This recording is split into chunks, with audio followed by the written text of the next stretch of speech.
Alright, what's up, Tomboy Official? How's it going? Good morning. I don't know what time I'm gonna actually post this, but it's now 6:36 a.m. So we're gonna be talking about, I'll talk a little bit about, if you're interested in things like side hustles and small business, you can check out my podcast at gameandcompute.com. But for right now, like after that, I guess I'll talk about the main topic, which would be Masc presenting go-go dancers. I think that's a good topic for the morning. That's a good topic for any day, in my opinion. But that's what I want to talk about. In a positive light, of course, I don't hate.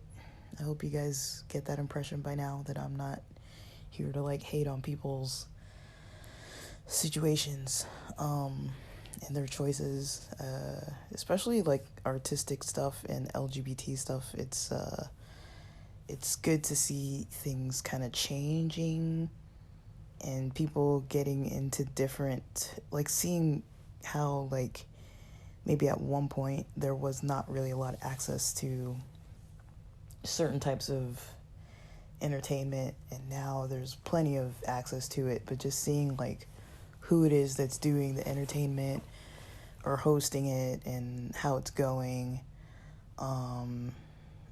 So yeah, I'm just gonna jump into the day. A little recap. Yesterday I did some cleaning. But it was Wednesday. Wednesdays are my weed Wednesday. I didn't really have any cannabis products yesterday. I had some CBD, but I don't really consider it's not gonna get me stoned or anything. But I just relaxed all Wednesday. Other than, I can't say I relaxed all Wednesday. I did do laundry. I cleaned the bathroom. Some of my laundry's drying. It's probably dry, but I'm gonna wait till about either after breakfast or so to put the load that I just put in, to put that to dry.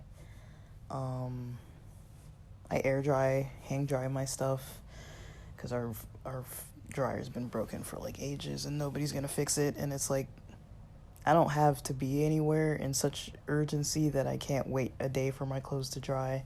So we kind of just hang them up around the house and stuff. And we don't have visitors necessarily, so it doesn't really matter if I have clothes hanging all over.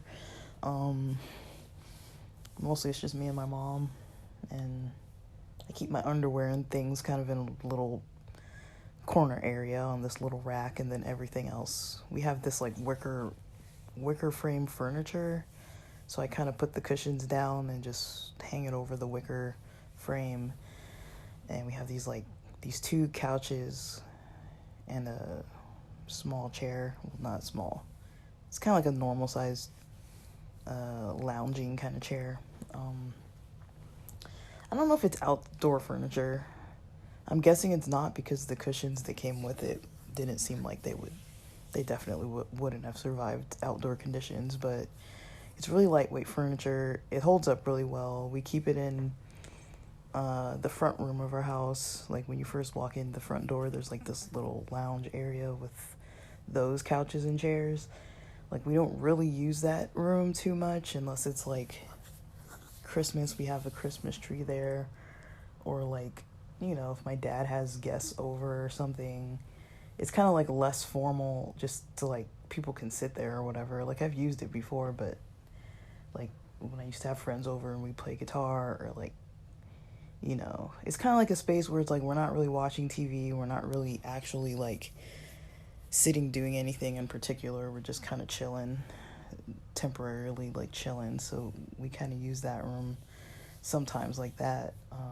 And then my room, my sister and brother's room, they're all of our doors are right near that little area, and then our bathrooms back near our rooms. And so it's kind of like the area that's like we kind of use it, but we kind of don't. Like the TV isn't there. The TV's in the other room where we have like couches. It has one couch has a day bed, and the other side has a weird recliner. It's a weird couch.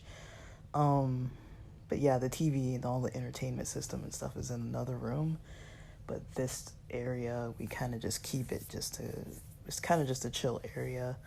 Nobody really uses it much, so we just kind of, it's kind of more like decorations. My mom makes a lot of blankets and, small little like decorative blankets and pillows and little dolls and things, and so she'll display them there and stuff, and it's like little things you can like sit on them or like move them over or whatever. So yeah, that's usually where I dry my laundry, because it's like whatever. And so I'm just doing that. It took me maybe almost an hour yesterday to clean what I needed to clean and, get the laundry washed and hang it out and stuff. And I did some other stuff. I did some stretching and stuff too. Otherwise, I was just watching Sopranos. I don't know why. Like, I've already rewatched it a couple times, but I was like, I just want something that I know that I can just skip, and I just don't really care. But I don't know if I'm going to watch it more. I let my YouTube premium subscription lapse. I don't think I'm going to pay it. I'm being real frugal. I don't think I'm going to pay it. It's $18.99 a month. I think I'm just going to save the $18.99 for the rest of January, and then I don't think I'm renewing my Spotify. I'll see. I think that's $9.99 a month. I don't think I'm renewing it. Everything just kind of like expired recently. Everything for me expires around like the 15th or so, like mid-month. So yeah, that's $9.99 a month. Usually I watch podcasts on there if I'm not listening to music. I'll watch podcasts, and I have this VPN that seems to kind of filter out ads. It doesn't filter out the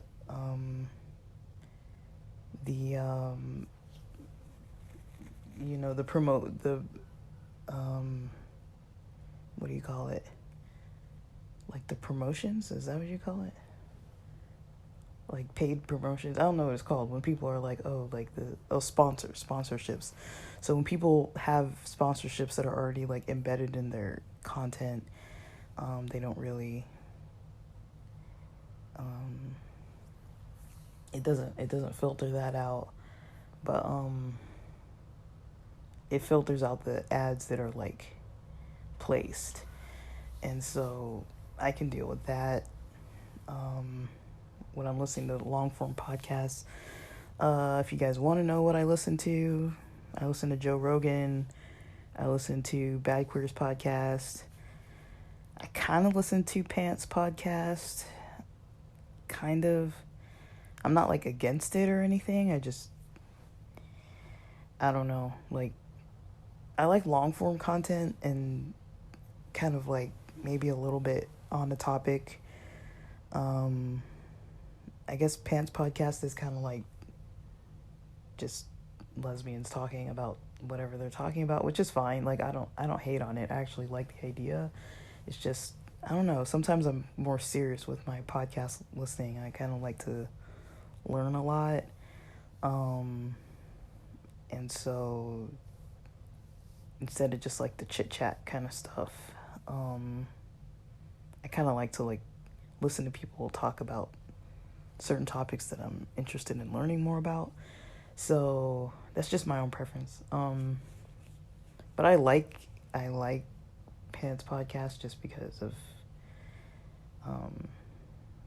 it's Alice and Shane from the L Word. So I support it because, I don't know, the whole thing with the L word was kind of a bummer. How it's like, I heard, rumor is that they're gonna, the next one's supposed to be based in New York. I'm wondering if they're doing that because the real L word took place in both LA and New York, and maybe they're trying to make it like that. I don't really know. I did like the real L word to some extent.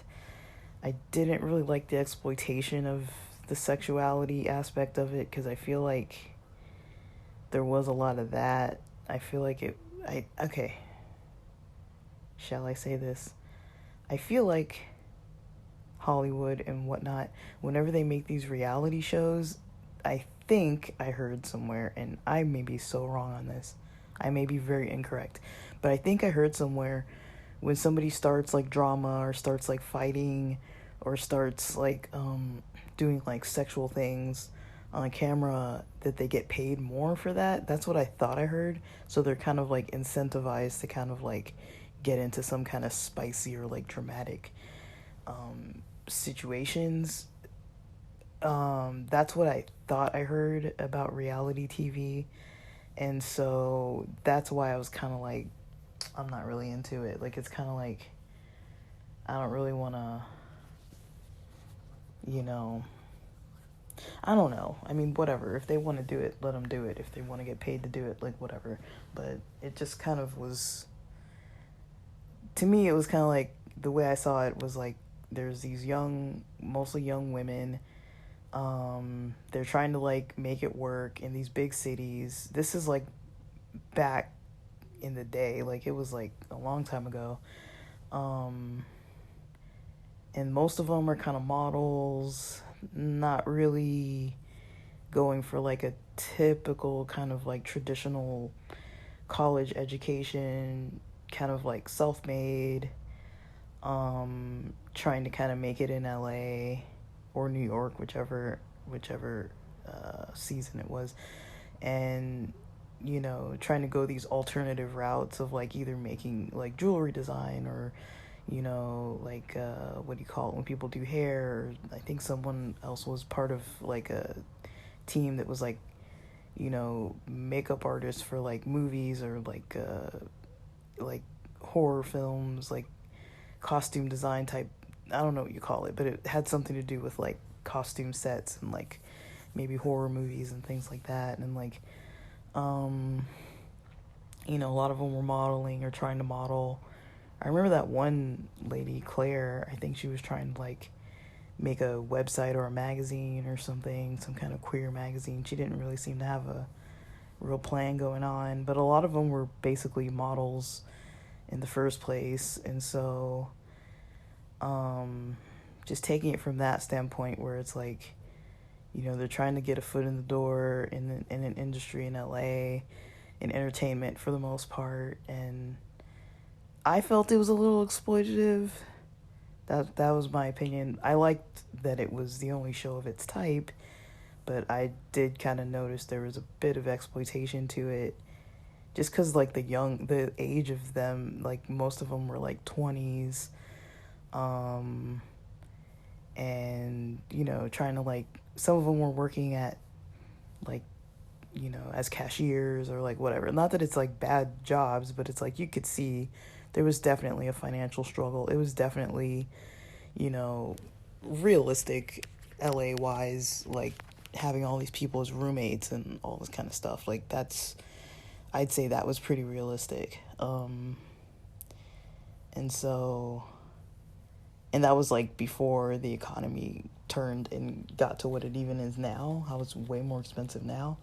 And even then you saw like a household of like 4 or 5 people living together, couples renting like a studio, just showing like the struggle is real out here. Like you have to have like solid work, and just seeing their stressors over like if one of them can't work, and like the industries that they were kind of like going into, most of them weren't really working like 9 to 5 office jobs or anything that seemed like steady with benefits. And I don't know how much the show was paying them or whatever, but it seemed like even when they went to Palm Springs, like for I guess spoiler alert, but it seemed like, I think it was Kelsey and Romy.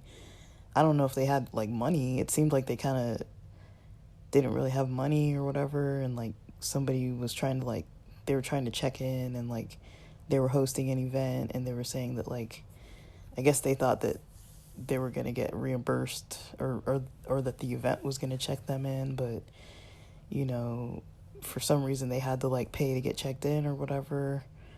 And I guess Rose came and paid for it. It seemed kind of like they kind of just maybe weren't able to like afford it right away or something. And things like that. And it's kind of like, I don't know. I just like the going out, drinking, going to the Abbey, like going out places like that. That's pretty common. But I don't really know.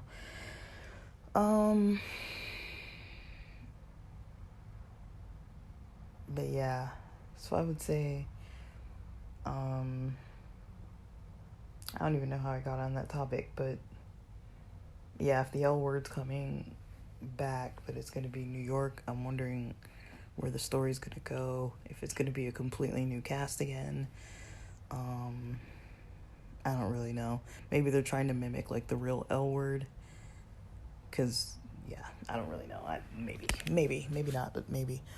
So there's that. There's okay, so like I was saying, if you guys have an interest in digital marketing related topics, I know I posted some stuff on here about a little bit about like side hustles, finance. I don't know if I posted a lot about finance, but just little things like that. And I saw that people kind of liked it, but just because it's not so much, you know,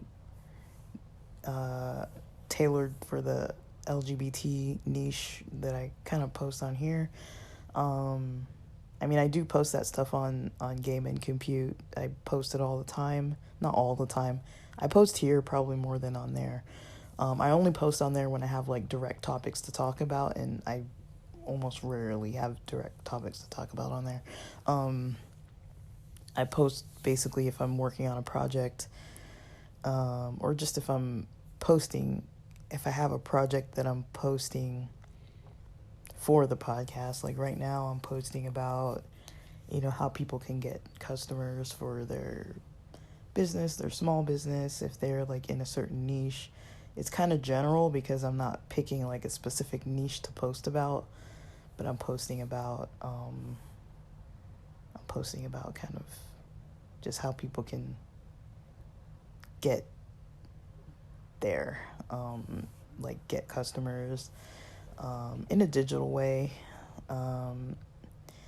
Now I post about other stuff too, of like just reaching out, like for example, people who have like laundry services or lawn cutting services, or like, you know, maybe people do hair or nails or whatever. Like people have skills that they do, and they could offer those skills to other people. And it's maybe not scalable if you have to physically do it yourself all the time, but I think that's a good place to start, is do it yourself, and then you can either make like an agency or some kind of like kind of like outsource your services, like hire people to do it, or get people to freelance for you to do it or something, so that you're the one that's kind of just like organizing the people and maybe getting customers. Maybe they're getting their own customers, but you're organizing the people. So I just kind of wanted to, you know, put that out there, that I do post about that stuff more, but I don't want to just keep posting it on here because I think it gets a little confusing. And I saw that there was a little bit of traction with those topics, because I was like, you know, who doesn't want to find ways to make more money? And I'm not one of those like people who's like, oh, make like $18 million an hour. I'm talking like you actually work and make money working, doing stuff, you know. kind of like putting ideas out there in a way that you can organize it. But I would say the biggest point on my end is the follow through and the motivation and getting out of the anxiety of it all, and actually using the momentum and the interest of whatever niche that you're interested in, and maybe your professional or personal experience and knowledge, and building from there, using online methods, websites and things, social media, to kind of promote what you're doing, and getting traction that way, and adding some sales skills, prospecting skills, and sales skills to it, because I've been trained in that. And but I'm trying to organize it in a way. It helps me to kind of organize in my mind, like, this is the step, this is like, it's something I'm trying to get familiar with, like tutoring about or teaching people how to do it. So for me, it's fun to talk about, but it's something that's more like, I want to talk about it and write about it more. So this is the way that I'm doing it, is using that other podcast to do that. But again, it's not like a get rich quick kind of thing. Like, I don't know if I believe in that. I'm talking about if you already have a job, or if you're looking for like side cash, this is similar to like something like Uber Eats quality. Try to get to that level of like, okay, I put in some hours, I see some results, I see the money coming in from it. And there's going to be expenses probably too, if you're buying like domain names, and, if you're buying anything, if you have a website, if you're not using free social media like Instagram, LinkedIn, stuff like that, it's going to cost something, at least to have a website up. But some people use their Instagram as a landing page as well, or their LinkedIn, and that can also lead to a lot of success. It just depends. Like, so I'm going to continue to talk about those topics, but because it's what's been interesting me most of 2023, and then coming into 2024, I'm like, let's start the teaching process of this, because I know how to do it, but it's more like, I think a lot of people know how to do it. A lot of people of my generation know how to do it. We kind of understand the theory behind, and like the basis behind how companies work, just because a lot of us are online all the time, and millennial generation, we like grew up online, and all the generations after us grew up online, so like we kind of get it. It's like, okay, if Nike has a sale and they've got this new item out, like we kind of understand all the marketing, all the general stuff with the ads, how they're doing things with social media, who's creating the content, like where it's getting posted, why it's posted that way, why it's on TikTok this way, why it's on Instagram that way. Like, we kind of understand it, even if we're not sitting behind a computer implementing it ourselves. But I want to talk about the implementation of it, because that's the part that's kind of more applicable to most people, not Nike in particular, but just kind of looking at different models, different company sites, and kind of taking their method that you can see they're having success with it, early success.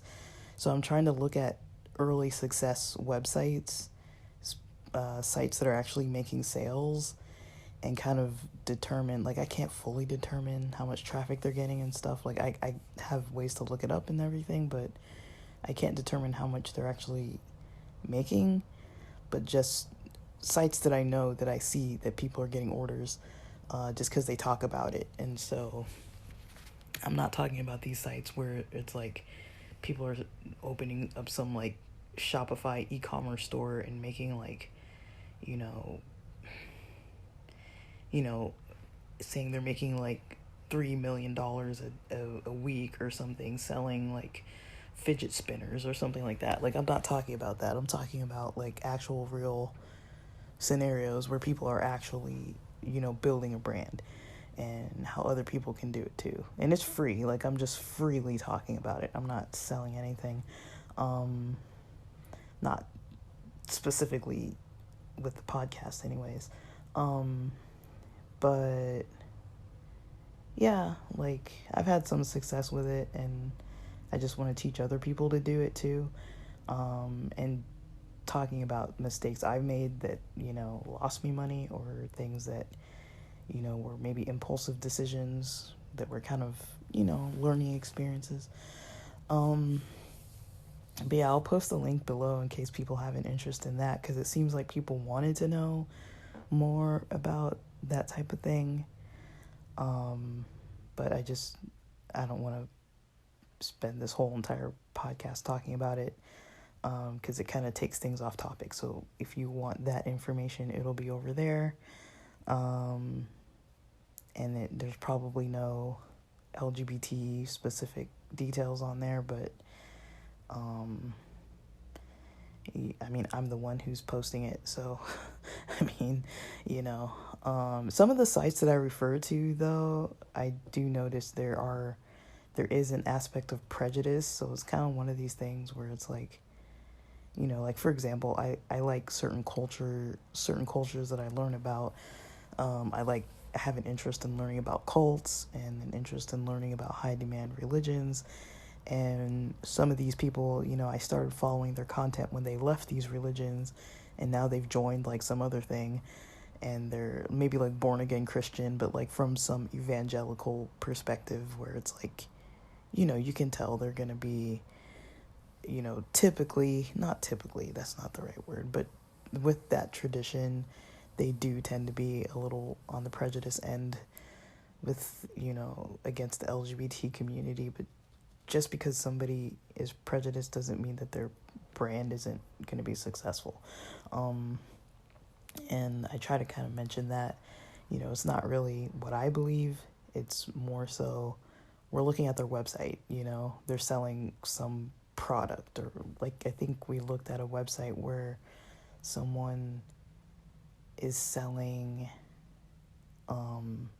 belts, because one of their family members does leather work, and so they're selling belts. And I'm like looking at that and seeing like it's a pretty new site. And so the episode that's coming out at midnight, for early Friday morning, that episode is going to look at that website. And so it's like the guy's name on YouTube is the Amish Potato. That's his website name as well, and theamishpotato.com. And we're just kind of looking at his site, because I know it's a new site. I know it wasn't always up. I know about when he put it up and when he started selling things, and I'm seeing that he's adding items. And so it's something that I can trace, because I'm like, I've been following this guy for a while with his content, but once he started posting lives, like I followed him because he was posting about his experiences when he grew up Amish and what it was like when he left the Amish community. And since he started posting lives, I kind of got more ideas about what he actually believes. And his beliefs my beliefs and his beliefs don't align, but I'm not here to limit myself from learning from people. If they have a good business model, I don't really care, what they're worshiping and all this kind of stuff. I'm just there to look at, the methods he's using and stuff. It's very, it seems very practical. I think a lot of people could duplicate that, not talking about being Amish, but talking about their own lives. Okay, so let's talk a bit about these LGBT Masc presenting go-go dancers. So for people who might not be familiar with what I'm talking about, I mean, I don't go to a lot of straight clubs, so I don't really know if they have go-go dancers. I remember one of my friends mentioning once that they were a go-go dancer, and I knew what that was. Basically, they're not strippers. They're dancers that are, dancers that are assigned as workers for either events or like certain nights of the week, usually bigger nights. So like out here in LA, when you go to like a club or like a bar or something like that, there's a lot of like bar and grill type places that are like clubs at night, and you can go like in the daytime, in the afternoon. Like say for example, today is a Thursday. I don't know if the Abbey's open on Thursdays, but if it is open on Thursdays, I could go to the Abbey at, let's say, noon and grab lunch with friends. There's no go-go dancers there in the middle of the, weekday mornings. They have lunch. There's probably some music playing. There's waiters, bartenders, so you can have like a brunch or a lunch. But usually at night, when things morph into the club environment, there's a certain point where the kitchen is still kind of open, so you can have sit-down seating and order, or you can, go dance, and there's usually other people dancing. The go-go dancers are usually dancing.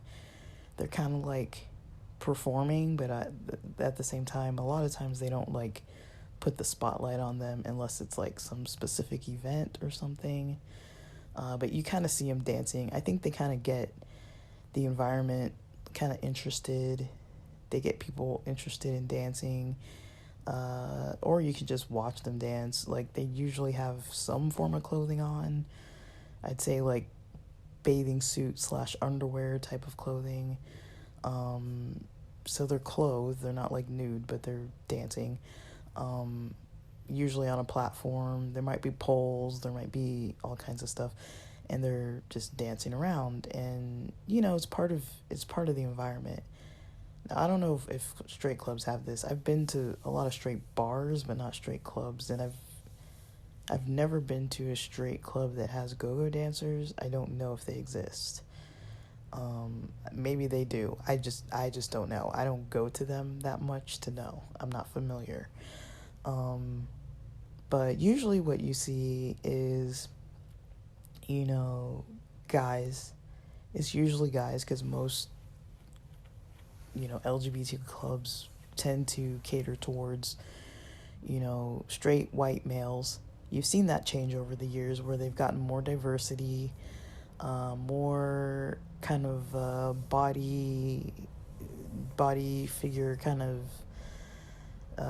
shapes and sizes available. You don't just only have like these thin, young looking twink kind of guys. It's kind of like, you have more kind of like maybe feminine type guys all the way to more masculine type guys, and guys kind of in between. You have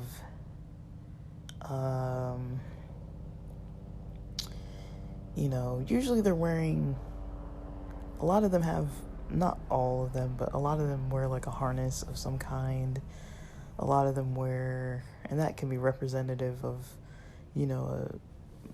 of some kind of subgroup of LGBT culture, or, some type of sub-dom type of dynamic. Or you'll see guys with collars and things like that. Like, you see that pretty often, I'd say. That's usually how it is. It's usually like some kind of briefs that look like something more than just like, Hanes jockey underwear. It's like something that looks like maybe like a Speedo you could swim in or whatever. Or something like that. And then maybe like topless completely, or like a harness or something like that.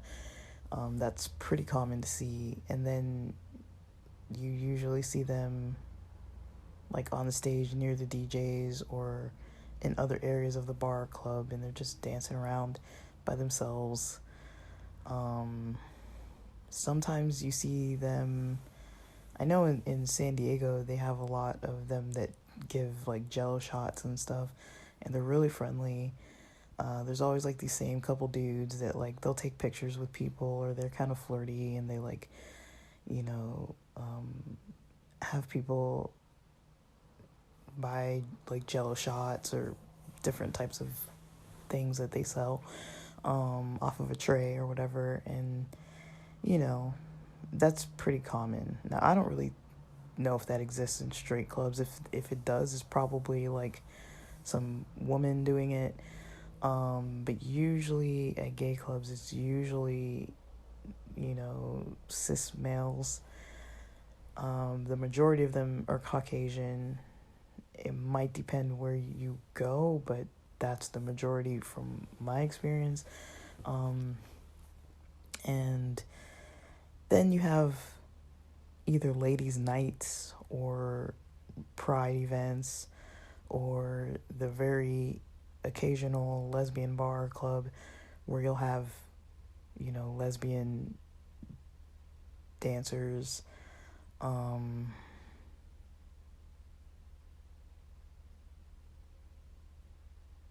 And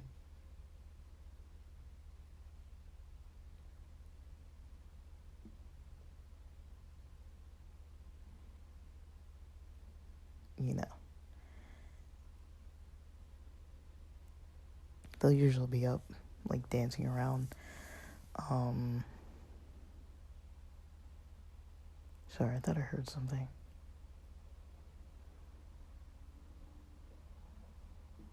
I don't know, whatever. So they'll usually be up dancing around, and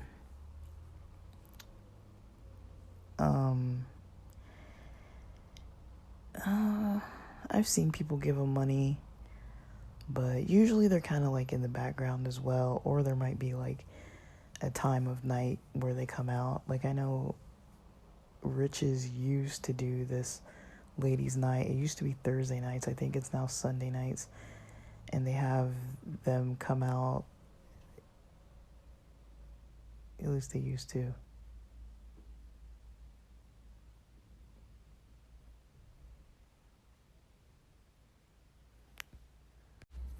So yeah, usually you'll see, you know, more feminine dressed women. I can't really say that they're more feminine, like in personality, because usually there's not a lot of interaction. I think sometimes you can tell by someone's movements and things, like their mannerisms, if they're more feminine or masculine, kind of. I don't know that 100%, but I think you can kind of tell. And then,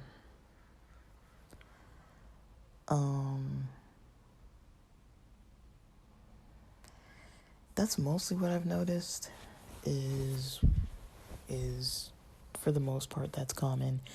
And then they'll come out and they'll usually, maybe they'll have a time when they're all dancing, or when there's more of them dancing, or they have a performance or something. Depending on the night, depending on if it's an event, like it just depends, because it varies. Now I don't know if straight clubs are like this. If straight clubs have like specific like themes every so often, like for example, I get messages from Riches. So let's see, like MLK, they had Stunt. So Stunt is an event. It was a 2-year anniversary. They had Neohuru from Dragula. That was this past Sunday. And then yesterday, which was Wednesday, they had Mischief with DJ Taj and Kiki Loops. It says performances by Kixie and Marty Mars. So they just give you the information about who's performing, and kind of generally what's going on.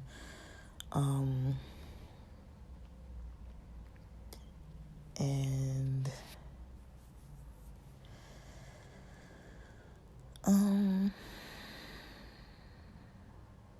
yeah, that's generally what you see. Now, in the past few years, I've noticed in LA, and I think in New York as well, because I think I watched some kind of documentary or something where they had,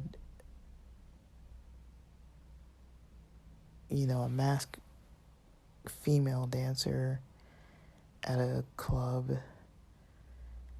I don't know if it was an LGBT club. I know there were a lot of women there. And I remember it was being run by a guy. And I remember there was some kind of weird, it was kind of weird. It wasn't, I don't know, it kind of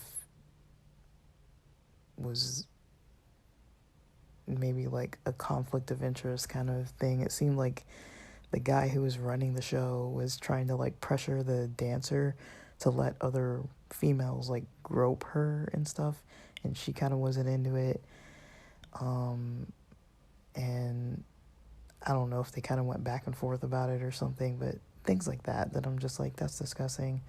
Like, people shouldn't be pressuring their workers to do stuff. But it seems to me what I've noticed more recently, and that was an old, something I saw that was old on YouTube. But what I've seen more recently with the LA scene is some dancers, go-go dancers that are kind of promoting themselves and booking themselves, collaborating with other clubs and things and booking themselves and trying to make sure that other people see them, have access to, meeting up with them and things. And I've seen them like Houston, Georgia, like all over the place. Like they're just making appointments all over the place. I don't have like an extensive list, just the locals that I know about because they're the ones that I followed in the first place. So the main one that I've known about, other than Kells, who's an African American kind of mask presenting female, and Jess J Killem, JKIILLEM,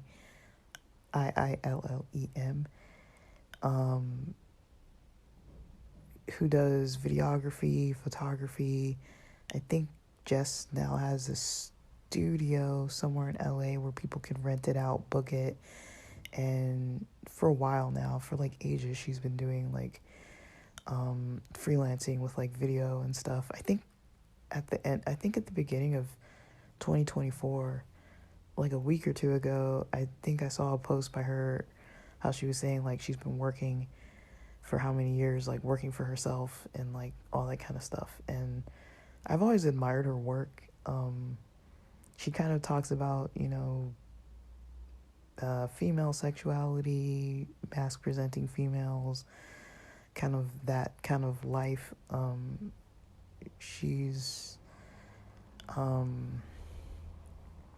been making content for ages, and I think back when I first started searching content, I don't remember what I searched. I think I searched like tomboys or like lesbian tomboys or something. I don't know what I searched, but most of the content that used to come up was like from Thailand, and somehow I came across Jess and her content, and it was more like, her with her friends, or her just like talking about what it's like to like have a certain style of clothing and a haircut that makes you look a certain way, and how you get treated in the world because of that. And it was content that I was like, yeah, I can totally gravitate towards this. Like, I understood it. It was something that I was like, finally somebody's out there like saying things that I can recognize, experiencing firsthand. I'm not just losing my mind. It's not just me, like I'm not just like being paranoid about it. Like, this actually is something that's happening and other people are talking about it. It wasn't a lot of people. She was like the first one that I saw talking about it more consistently, but she was never posting all the time, because mind you, she's busy, but she was never posting like all the time, so I would always wait, and I'd be like, when's her next video gonna come out? And like, it would finally come out. And more she's been open towards like going from like content where she's just filming herself, you know, talking, to content where she's talking more about maybe more personal / educational topics about like her dating life or experiences with sexual things, or even like some sex ed actual like tips and things, not just like here's a textbook and like the, you know, cross-sectional view of like a womb or something. Like, it's actually like practical advice, you know, of like how women can be in the bedroom and things like that. Like, it's like, I'd say it's cutting edge, especially because it's on YouTube and because it's free and it's legit. Like, and she talks to people. Like, I kind of like the videos that she did, I think a couple summers ago. I think it was during the pandemic, but towards the end, where they started hosting all these events. Like, she was a part of some of the groups that were hosting those taste.ent, taste entertainment events.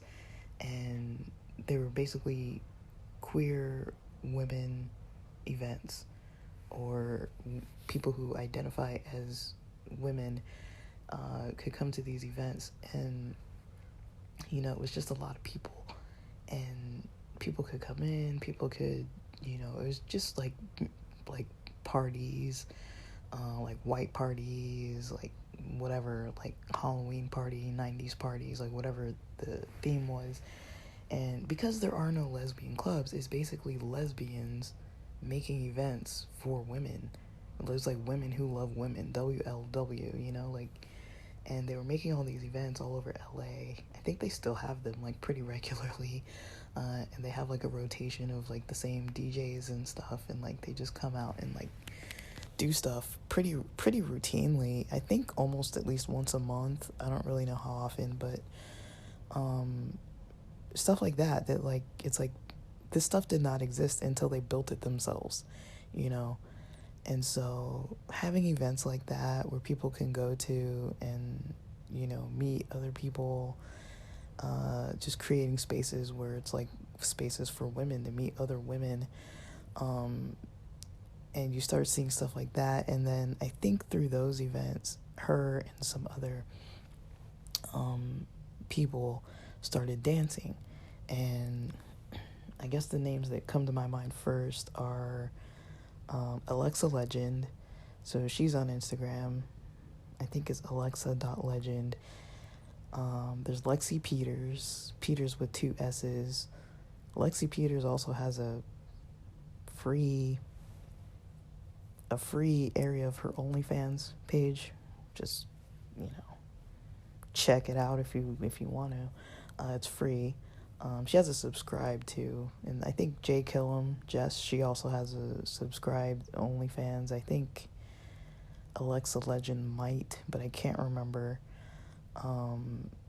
And who else? Kells. I don't really know too much about the presence of Kells online other than the dancing. She's more of a I wouldn't say specifically hip-hop dancer, but maybe hip-hop influenced dancer. The others are kind of like that, maybe a little bit. But, you know, you see some of the lap dance kind of moves and some of the pole dance moves and some of the, you know, humping the floor kind of moves and all these kind of things that you would see maybe on like a Chippendales kind of thing, but like Magic Mike. But yeah, they've got their own styles and their own interests. I think Lexi Peters does a lot of dance studio. I've seen a lot of dance studio videos of hers where it's like choreography and stuff. That's kind of how I got introduced, I think, to her content. But yeah, it's kind of a good little spread. A lot of them are like late 20s, early 30s, so they're kind of on the younger end. But none of this stuff really existed like a decade ago, you know? Like, it's fairly new. It's a little underground, but if you're interested in that kind of stuff and you're searching it anyways, you know that it did not exist before, because you would almost never find Masc presenting females in any sexual nature whatsoever, gay or straight. Like, you would never find it. Like, you would see them, but, you know, it would just be like the spare ones that you'd see walking around the city where you're like, oh, you know, like, you just like see somebody and just like make eye contact as you walk past each other, and that would be like the extent of it. Like, it's just like, that was it, you know? It's like, in LA, and I think in other major cities too, there's like a lot of like culture of like cholas and stuff like that too. So you kind of, it's not the same thing. It's not LGBT necessarily, but that was mostly where I saw kind of more of Masc presenting females, was like these kind of cholas around town in LA, especially when there were like car shows going on and stuff with all the lowriders and stuff, and you'd see them kind of like around, with their like Dickies pants and like their, you know, those belt buckles and their Adidas, and, you know, they'd have like these like fedora hats, and some of them would wear like crop tops, and some of them would wear like flannel shirts and stuff, and like they'd have this like, it was like a hard presenting feminine look. It's like they'd have long hair usually, and kind of be like on that harder kind of like, I don't want to call it gangster image, because it's kind of associated with that culture, but it's not. It doesn't really mean that someone's affiliated necessarily, but it kind of is associated with a look like that. And then you would kind of just see them around town and stuff, like in their crews and things, and that was kind of more of my exposure. And like the 90s clothing style, there were more like baggy pants and females wearing, you know, what do you call it, flannel shirts and stuff like that. Like, you'd see more Masc clothing styles even on femme women back then, but then that kind of went away, and the style changed. My style almost never changed. I kind of just made my own style out of whatever the heck. Like, I don't, it's hard to explain. But, yeah, and I guess the last thing I would say that I saw, and I'm going to try to post all their links. If they have link trees or something, I'll try to post them in the comments or in the description so you guys can peruse. I'm not going to, I don't know. I would like to post direct links of what I think is interesting, but I'm not trying to mess with these people trying to like take my episodes down, like, or banning my episodes. I'm so paranoid. I'm so paranoid that I'm gonna try to log into Top Boy Official one day, and it's just gonna be like, sorry, you've been banned. Like, damn it, I put a lot of work into this. Even though I'm rambling a lot, it's like hours worth of like years of being on here. So I don't really want that. I don't really want to, you know, create some kind of problem. But I mean, I don't understand the rules. It's like, if someone's not nude or actually actively having sex, like, I don't understand why you can't talk about it. You know, like, if you watch TV, it's on TV all the time. You see people making out. You see people doing whatever they're doing, like, on any show that's televised nationally. Like, I don't even know what shows are out anymore, but like, take shows that were on like Modern Family, or shows like that, where you would see people doing stuff where it's like, it's part of human nature. Like, I don't understand why people are so like afraid of like sexuality. Like, it's not like I'm posting anything like that you wouldn't hear about or see just like on television. It's just I'm posting it from a different angle, from more of an LGBT perspective, you know, because there isn't that on TV. Like, people, I don't even know if, when I'm talking about TV, I don't even know if people even watch TV anymore. It's like a whole generational thing, I think, now. Other than like live sports or like holiday parades, I don't think people really watch TV. Maybe that's just my ignorance. Maybe people do watch it. I watch some stuff. Like, I watch these people digging for gold or whatever. I watch Skinwalker Ranch, and sports sometimes. And usually the other stuff, the people digging for Aztec treasure or like Skinwalker Ranch, that kind of stuff, we'll have it like recorded. And so we can go and like watch it whenever we're ready to watch it. I'll be watching X Games. I think it comes on not this weekend, but the following weekend. I could have my dates off. I'm so off.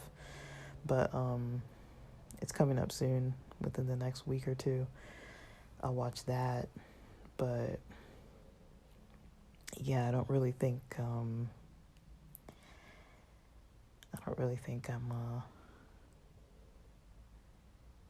gonna be I don't really think I'm gonna be doing all that much.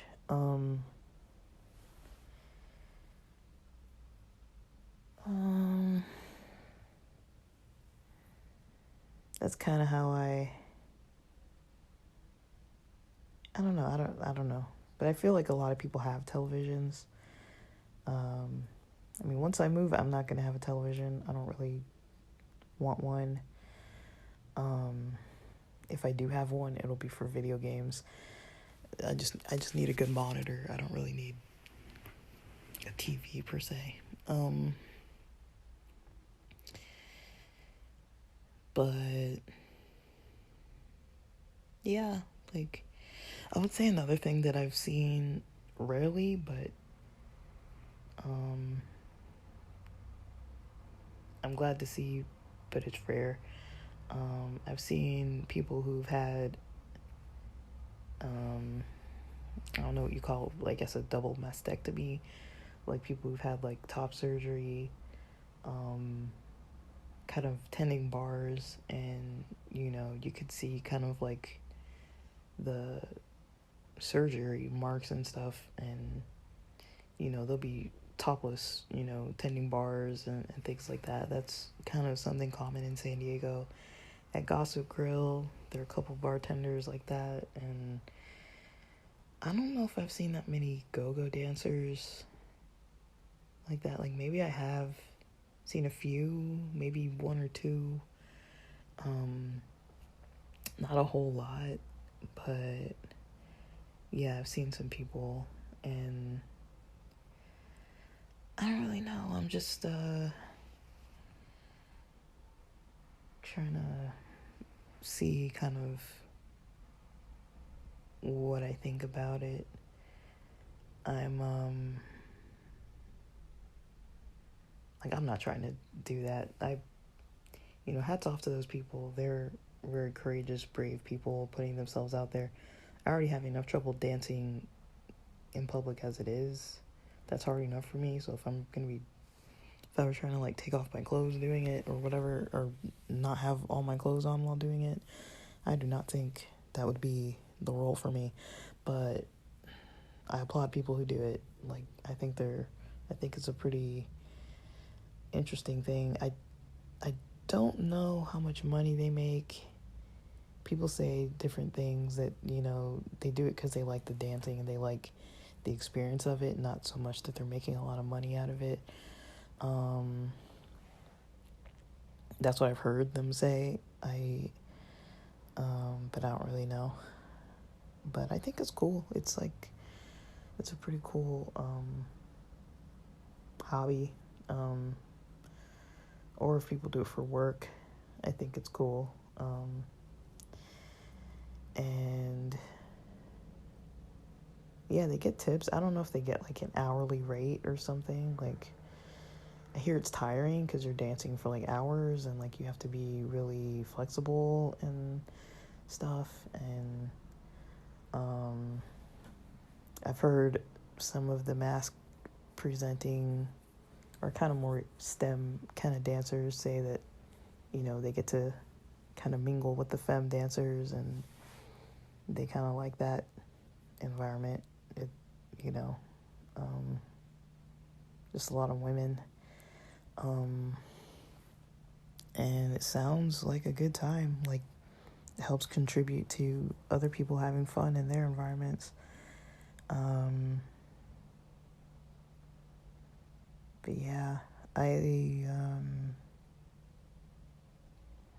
don't think I have much more to say on that topic, but yeah, hopefully, you know, I'll post some links. I'll post links that I feel like won't get me in trouble, like link trees and whatnot, and then you guys can go ahead and, if you're interested in clicking on them, you can click on them.